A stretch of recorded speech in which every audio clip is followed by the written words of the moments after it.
Hello, everybody, and welcome to another episode of the Disgruntled Yid. I am your host, Moshe Kaufman, aka the Disgruntled Yid. How is everybody doing? I got a couple different topics to jump into today. I actually made a video. Oh, this is my co-host, Muffin. Hi, Muffin. I love you. Are you my buddy? Are you my little buddy? I love my little buddy. Isn't he cute? Ooh, look at that face.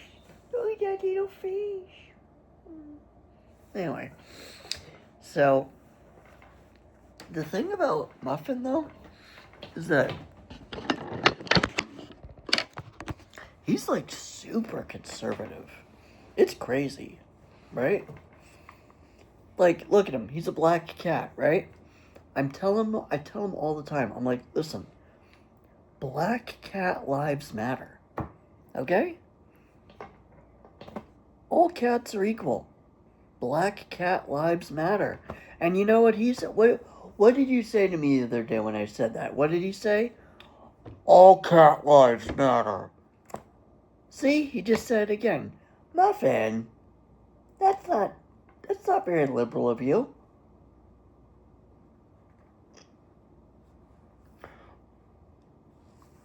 What? Why are you so illiberal, Muffin? Yeah, well, maybe if some of those goddamn chihuahuas stop crossing over the fucking border. Hey! That's not nice.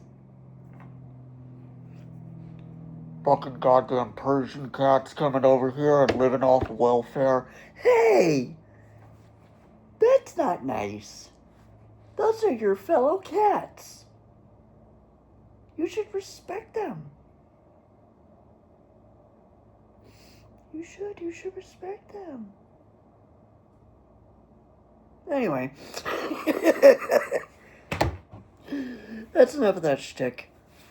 I love Muffin. He's my little buddy. You're my little buddy. I'd go in and give him a little kiss, but he's a little stimulated, so he'd probably like to scratch me. So anyway. Oh, he's so cute when he curls up like that. Look at him. Hello, curled up in a little ball. Oh, not anymore. He like curls up. Oh, you're so cute. He like curls up. He like gets his head on his stomach, and he's like a perfect little circle. It's so funny.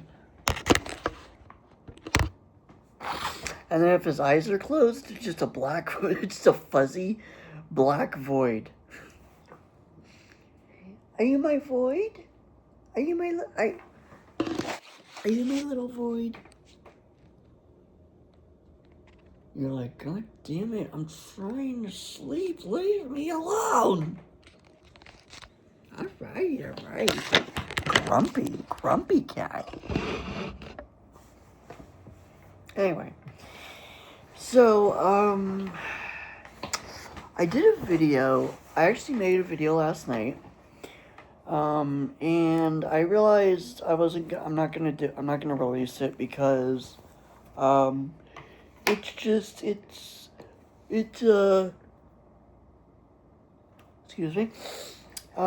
There was too much stuff in there that I've covered in other videos, and I really felt like it would just be like kind of a waste. And extremely redundant to do. So I decided to just do this one instead.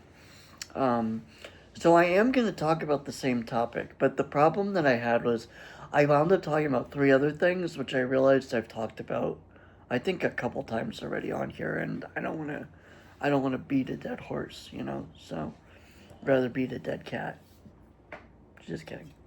Anyway,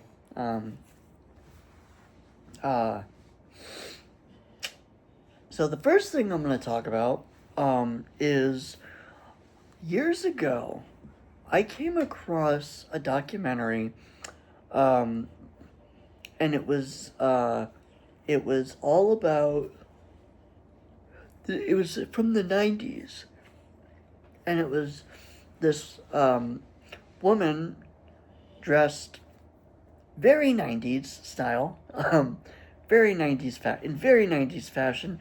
Remember in the '90s when women used to have the big hair? They had like the big hair, like and the curly, and they were like, and it was like they'd be like vivacious lashes or not vivacious curls, like stuff like that. And they'd be like, they'd be like, buy new Pantene avocado or Pantene honey oil avocado for fuller curls, stuff like that. Anyway, so, but she was, she's actually a well-respected, pioneer and, I would even say sort of, almost, well, maybe not a founding, figure, because that's not really true. That's not really fully accurate. But she was a major pioneer, and she's still alive. She is a major pioneer in child, um, schmexual schmeboots. I know I'm not allowed to say the actual words for some weird reason on YouTube. So, yeah, she's a pioneer in dealing with all the various different types of, pedos, or PDF files, if you catch my drift. Let's just say people who drift a little bit too close to the baby corn when they go to the supermarket, if you know what I mean. So, and she she wrote a book, and then she did a video series. She did both a documentary and a 2-part video series, which actually that video series is still used today in training, like in clinical settings and law enforcement, to help recognize predators. So I mean, she's a really, like, she's not just like nobody. But I didn't know any of this. I only know this now through researching her. But at the time, I didn't know any of this. So I watched this documentary, and in the documentary, she talks about interviewing different predator types of child predators, and one of the interviews that she does, which is the most shocking one of all, and is probably one of the most shocking things I've ever heard,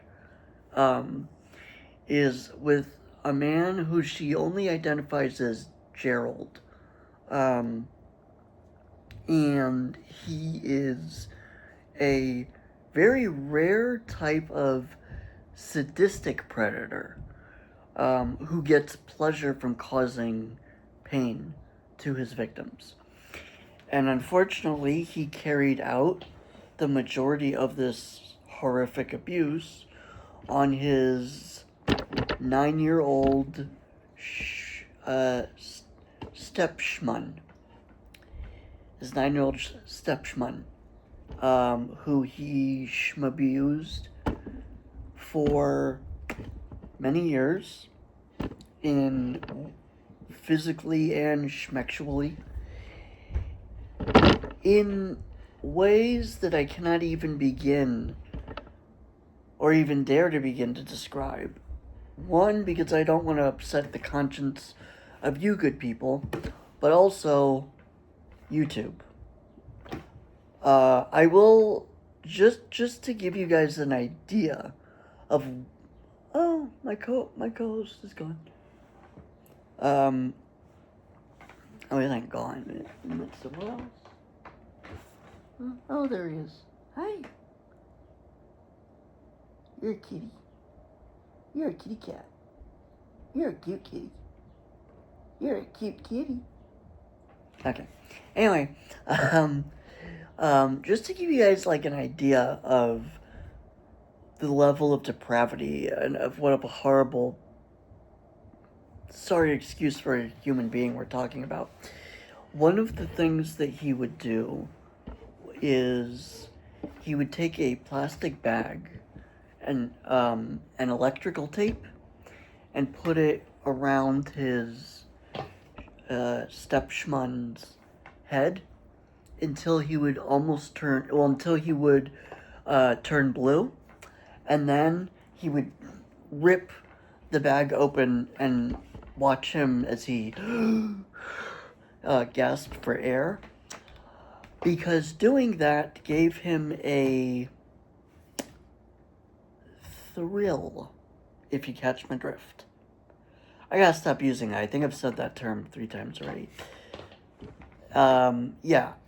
So that's the kind, and keep in mind, I mean, obviously that would be horrible regardless. But keep in mind, we're talking about a 9-year-old. So, yeah. This man is a prime example of, like, in my other video, Humanity's War with the Others, where I talk about people, the human race's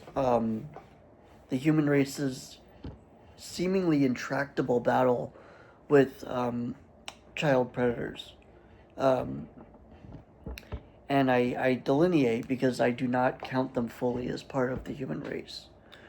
Not for any really emotional reason, but actually for a very scientific reason, which I will only very briefly go over here because I've gone over it to death in other videos.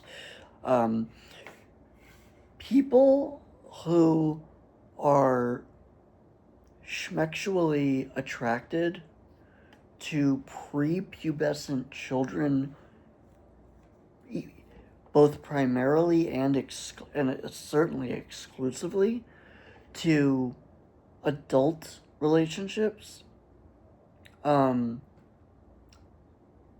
not talking about people that like mess around with like 16-year-olds. That's not good either, but that's not what I'm talking about.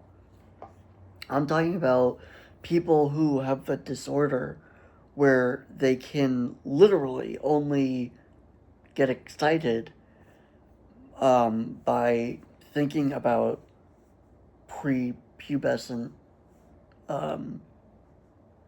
humans. Now, the human mind is created and evolved to grow and adapt over time. So, like, when you're 9 years old, let's say, let's just take the most common example. You're a straight 9-year-old boy, right? And you see a little 9-year-old girl, and you like her. And I mean, let's not kid ourselves. Even kids before puberty still have sexual feelings. It's not like they don't. They're just immature, and they're developing. They're growing feelings. They're developing feelings. But they are there. I mean, I remember when I was a kid. I remember as a child having those feelings.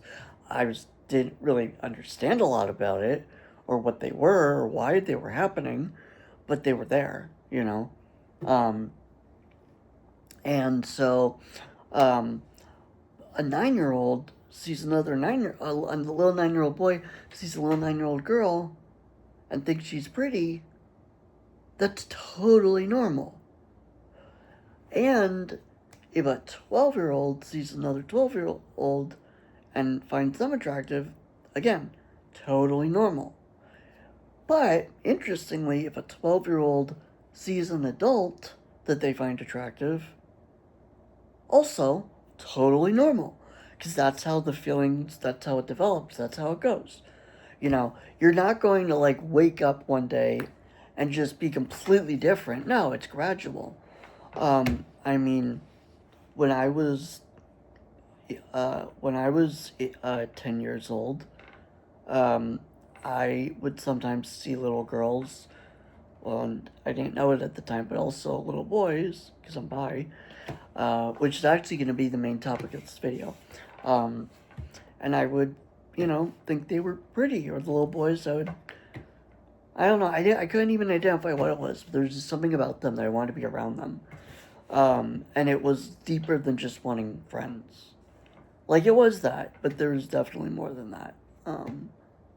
So, um, that was when I was 12 years old, right? Or 10 years old, 12 years old, whatever. Now, I'm 36 years old, and I'm attracted to other 36-year-olds. That's how that works. These people, though, they're not attracted to adults, or they might be, but it's not their primary thing that like excites them.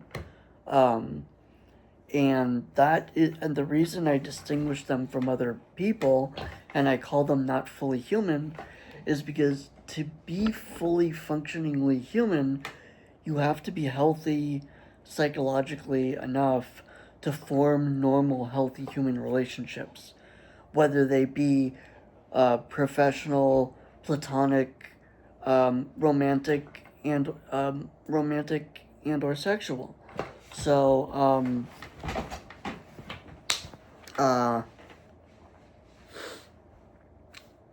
and by the way, that distinction of romantic and sexual, that's also going to be a big topic of this video.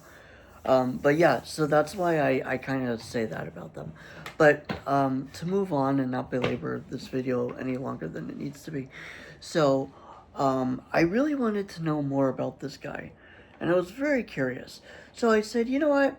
I'll take a shot at In the Dark. I looked up the video. I couldn't find the original documentary. I could only find a couple clips, which were a couple excerpt interviews from it, one of which was the one I'm referring to. And I emailed her and I said, I'm just very curious if there's any more information you can give me about this guy. Like, is he even still alive? What happened? And I was so surprised. Not only did she respond back, but she responded back like the next day. I was like, whoa. Sometimes when I will occasionally write to authors and stuff, and okay, I've had a few times with a write back. Actually, I actually come to think of it, probably half of the authors I've ever written to have always written back, whether it was a short thing or a long thing. But yeah, so she wrote back and she said, unfortunately, in order to get those interviews, I had to like guarantee their full confidentiality, and so I couldn't give you any information because otherwise it would open me up to being sued. Which you didn't really need to tell me that last part. That it would open. I already know that. I'm not stupid, but whatever. Um. But I was still, you know what? I was still curious. So I looked into her book that she wrote. At first, I wasn't even going to buy the book because I'm like, well, if the book is basically just like the same stuff from the documentary, I've seen the documentary. Why would I then read the book? Like, that's why I never read Hellraiser, the novel. A lot of people don't know that Hellraiser originally was a novel. But when I looked at the novel, like I skimmed through it, it's exactly the same as the first movie. The first movie is just a movie version of the novel. Almost exactly. Yeah, there's some details in the book that aren't in the movie, but for the most part, it's pretty close. So I'm like, well, I'm not gonna read the book. I've seen the movie a few times. I'm not gonna read the book now. So I But then I did more research into it, and I realized actually there's a lot more to the book than just that. Yes, the interviews were based on information and material from the book, but the book itself is actually a lot more. And so if I want to expand on the expanded, extra research on the topics, then I should probably read the book. So I said, you know what? What the hell? It's not even that expensive if you do it on Kindle. It's only like $13.95, which is nothing. So I went, you know what? I'm intrigued enough. And I'm really flattered that she responded to me, especially so quickly. I'm gonna buy the book. So, Motsi Shabbos, I'm gonna buy the book. And I already wrote to her. I wrote to her saying I'm gonna buy the book. And just thanking her for all the good work that she's done, and just giving her a little bit about my own history and background and why I'm interested in this topic, with my own history with being a victim of abuse and whatnot. So I just thought that was really cool. And she even wrote back to me about all that. When I woke up this morning, I saw, oh wow. But I'm not gonna get all into it all. I haven't even read it yet. I'm saving it. I'm gonna read it later because I wanted to make this video. And I'm gonna do some other stuff first before I get into all that. So because when I get into that and I get on Facebook and I get or I get into commenting on YouTube videos, I get very locked in and I get very focused and and then I get distracted and I do research. And so before I got into all of that, because I know I wanted to do this video, I'm like, I'm gonna sit down and do this video. So there's another thing which actually leads into the topic of this video. There's a YouTuber called Verily Bitchy, and she is this drag queen,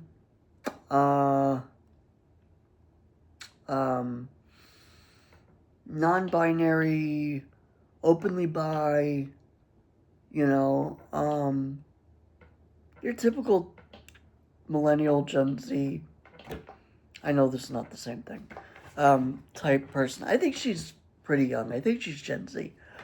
Anyway, at first, I wanted to look up a concept that I learned about recently called the bicycle, which I'll explain what that is in a minute. And I watched her video about it. I'm like, that was kind of cool. So then I went to look at the rest of her videos, and at first I'm like, well, she's a little bit woke, and a little bit, one of these, woke Gen Z types, but, whatever, I think I can handle it. Then, inevitably, video after video after video against Israel. Because being a bisexual influencer and hating the only Jewish state, for some bizarre reason nowadays, just seem to go together like peanut butter and jelly. So, of course, I had to leave a comment. And she wrote back to my comment, but I didn't really have that much interest in taking the time to sit and read it. So I put it off, and I put it off, and then eventually I'm like, I guess I will read it. And I went and looked it up, and it's not there anymore. She took it down. And I bet you I know why. Because what the comment was it was a comment criticizing a video of hers where she talked about the genocide in Gaza. She goes, and of course I'm raising money to help victims of the genocide in Gaza. And I went, oh brother! Here we go! I thought I was kind of gonna like you. And then you have to start in with that shit. So, Literally, like, I was like, oh, God, this guy stinks! Like in that one SpongeBob episode. And so I wrote back, and I basically put a couple points of why it's not a genocide and why, they're full of shit and they don't know what they're talking about. And then they wrote back, but I never read the comment. I saw like the beginning of it, but I never read the whole thing. And then when I finally was like, all right, now there's nothing going on. I'll go read it. They got rid of it, and I'm wondering if it's because they researched the information that I said, and then they were like, oh yeah, he was right. And then they took down the comment. Like, they probably had some snarky comment and comeback. But then, interestingly enough, and very rare for these type of people, they must have gotten intellectually curious, went and looked it up and went, oh yeah, he is right. Ooh, hashtag embarrassed, and then took it down. Which just goes to show that all of this trolling and arguing with randos on the internet, it can have small effects. It can have little cracks that over time can widen and break the armor of ignorance and open up people's minds to really learn truth and learn, reality and what's actually going on in the world instead of propaganda and bullshit. It's so funny because the pro-pallies accuse people who support Israel of Zionist propaganda. And then the pro-Israel people, the people that support Israel, accuse the pro-pallies of pro-pally propaganda. So who's right? Well, the answer is sort of both, which I know is shocking to hear from me. But it's like this. How do you know it's propaganda? Well, how do you know it's propaganda and it's versus true? Well, propaganda is not always explicitly false. Propaganda is information. It could be it is lies and half-truths a lot of the time, but propaganda could even be totally 100% true facts. But it's presented in a way or phrased in a way to make one side look better. And both sides are guilty of this, both the pro-Pally and the pro-Israel side. The difference is that when you actually look into the empirical facts and the objective reality and the actual history, you find that the pro-Israel side has far more facts and really has far more facts and numbers and information in its defense than the pro-Pally side. But that's not what this video is about. I then did another comment to them, even longer, with like 3 or 4 different points. Just one of which I want to mention here, because I feel it's a very big point. And a very... this is one of those points that's like a sledgehammer for the to the pro-Pallies. And that is this. Regardless of who you ask, according to all of the sources, both traditional, both the most conservative and the most liberal, either sources,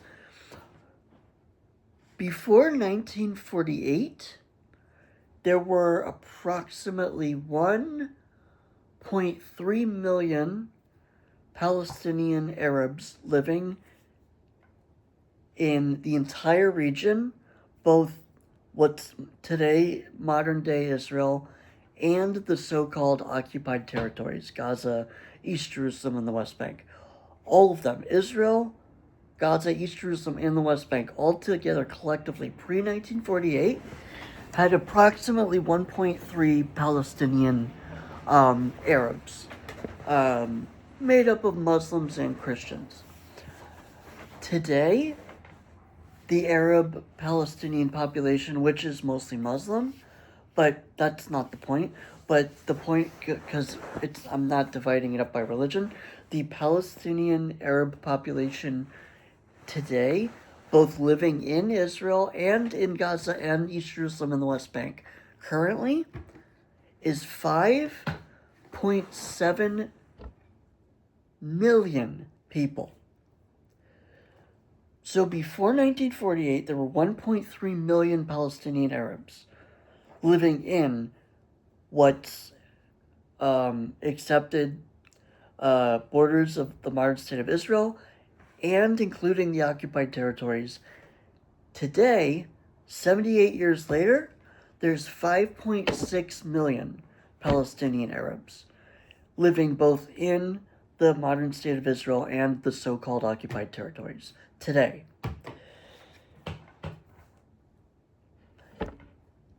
What a strange genocide, huh? What a strange genocide. I've never heard of a genocide before that, first of all, it's not only taken so long to wipe out the intended victims when there's really not that many of them. I mean, other genocides have happened that have killed far more victims in even lesser time, in far lesser time than 78 years. And they're like fivefold. They've increased by fivefold, by 5 times their original amount. There were 1.3 million Palestinian Arabs in the entire area of Palestine. 78 years later, there's 5.7 million Palestinian Arabs living in the same regions, same borders. What an odd genocide, huh? Has anybody else, let me know. Has anyone else ever heard of a genocide where the population increased and so rapidly? It's almost like maybe it's not a genocide after all. So anyway, I really feel that is, if not, that may even be the best argument. That probably is the best argument against the genocide label. So, it's not a genocide. When there's 5 times more people of the apparent victims than there were before the genocide, it's not a genocide. If after the Holocaust, the Jews of Europe would have gone from 6 to 12 million, that wouldn't have been a genocide. Okay? Genocides don't increase the population of the victims. It kind of does exactly the opposite. But, these TikTok, Gen Z people are they're too stupid and have too short of an attention span to actually go and learn anything and really learn the real information of the real history. So, can't blame them for that, I guess. Well, I do blame them because they're fucking stupid. Pick up a book once in a while. God's sakes. Get the fuck off of TikTok. Brain rot. Just total brain rot. I've never used TikTok and I never will. You think I want the Chinese government? Well, now it's bought by an American company. But still, just out of principle, I'm not going to use that shit. I mean, the very format of it is just designed to be brain rot. But, alright, we're 34 minutes in. But those are my updates. But now I want to talk about the main subject of the video. Which, you know what? I'm going to divide this into a 2-parter because I need a little bit of a break. So, but just to get you guys, not excited, but, just so you guys will know, the next part of the video is, which is the main topic, and I'm going to be discussing